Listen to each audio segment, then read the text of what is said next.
Hi friends, అందరికీ నమస్కారం. Welcome to employees updates. Friends, ఈ ఛానల్ ద్వారా టీచర్లకు, ఉద్యోగులకు మరియు పెన్షన్లకు సంబంధించిన లేటెస్ట్ అప్డేట్స్ ఎప్పటికప్పుడు తెలియజేయడం జరుగుతుంది.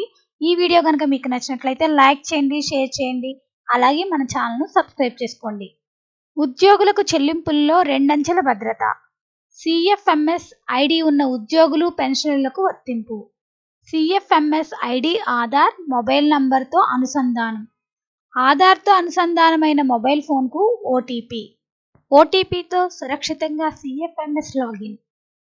రిజర్వ్ బ్యాంక్ నిబంధనలకు అనుగుణంగా ఉద్యోగులకు ఆన్లైన్ చెల్లింపుల్లో రెండంచెల భద్రతా వ్యవస్థను అమల్లోకి తీసుకువస్తూ రాష్ట్ర ఆర్థిక శాఖ బుధవారం ఉత్తర్వులు జారీ చేసింది.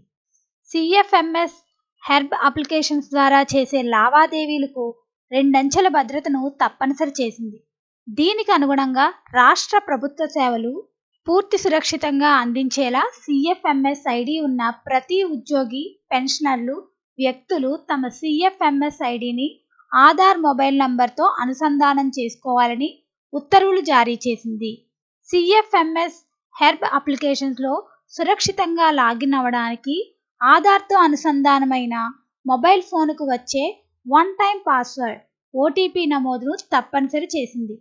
దీనికి అనుగుణంగా ప్రతి ఉద్యోగి ఈకేవైసీ, ఆధార్ మొబైల్ నంబర్ పరిశీలనను జనవరి 20 నాటికి పూర్తి చేయాలని సంబంధిత శాఖల డిటిఏలు, పిఏఓ, ఏపీసీఎఫ్ఎస్, ఎస్ఈఓ చర్యలు తీసుకోవాల్సిందిగా ఆర్థిక శాఖ ప్రత్యేక ప్రధాన కార్యదర్శి ఎస్ఎస్ రావత్ ఆ ఉత్తర్వులో ఆదేశించారు. సో ఫ్రెండ్స్, ప్రతి ఉద్యోగి, పెన్షనర్లు తమ సిఎఫ్ఎస్ ఐడిని ఆధార్ మొబైల్ నంబర్తో అనుసంధానం చేసుకోవాలని అయితే చెప్తున్నారు. ఫ్రెండ్స్, ఈ వీడియో కనుక మీకు నచ్చినట్లయితే లైక్ చేయండి, షేర్ చేయండి, అలాగే మన ఛానల్ను సబ్స్క్రైబ్ చేసుకోండి. Thanks for watching this video.